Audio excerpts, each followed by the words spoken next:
संचित काय आहे याची कल्पना कलापिनी नावाच्या महान संस्थेने मला करून दिली.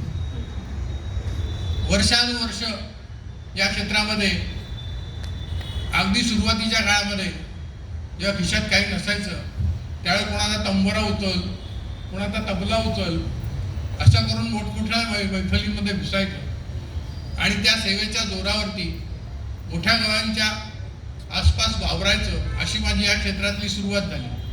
पुढे बॉम्बे युनिव्हर्सिटीमध्ये ग्रॅज्युएशन करताना मला शिष्यवृत्ती मिळाली आणि राजधानीचा अधिकृत असा विद्यार्थी हा शिक्का माझ्यावर पडला.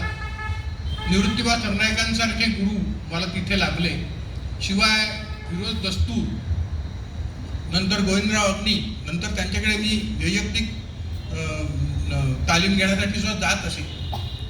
आणि त्यातनं माझा जो एक संस्कार तयार झाला तालमीच्या गाण्याचा, त्याला साथ मला काय ही जी तंबोऱ्यातून आत शिरण्याची माझी जी सवय होती त्यामुळे अनेकांची साथ मला काय मिळाली. त्यामुळे कुमारांच्या 50 पाऊंडशे मैफिली मी त्यांच्यावर कानपुराची साथ केली.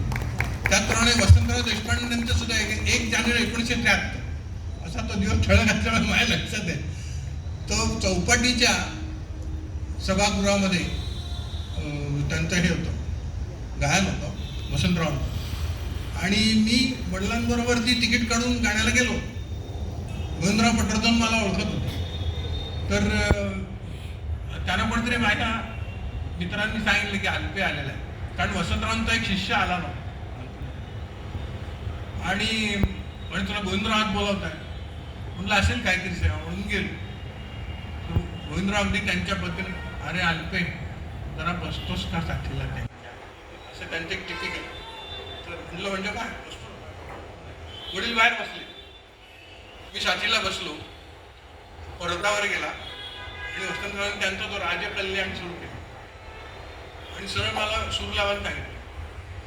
ते इतके खुश झाले, त्याला भरपूर गायला लागलं. वरचा शब्द लागला, हा घ्या अशी दादही त्यांनी केली. आणि त्यांच्या सहवासात आलो आणि त्यांच्या सहवासामुळे अभिनयाचा नाद तर मला होता, पण त्यांच्या सहवासामुळे नाटकीपणाही माझ्यावरती आला. इतके ते विलक्षण व्यक्ती. त्यांचे एक किस्से म्हणजे त्याचा वेगळा प्रोग्राम. तर सांगायची गोष्ट अशा तऱ्हेने मिळालेल्या तालमीवर ते वेगवेगळ्या गायकांच्या सहवासातून जे संस्कार झाले, त्यातनं मला त्रिवेणी कार्यक्रम तयार झाला. आणि त्याला फार मोठमोठे लोक आलेले आहेत. माणिक वर्मा, सुधीर फडके, नंतर शोभा गुट्टू, आपले डॉक्टर श्रीराम लागू, अशी फार मोठमोठी माणसं मला त्यावेळेला लाभली प्रमुख पाहुणे म्हणून.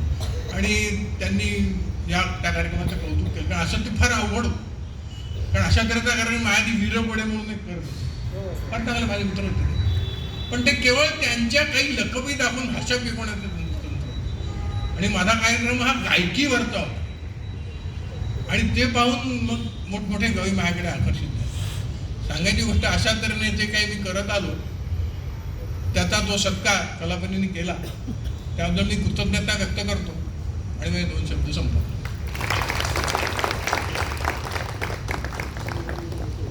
धन्यवाद अल्पे काका.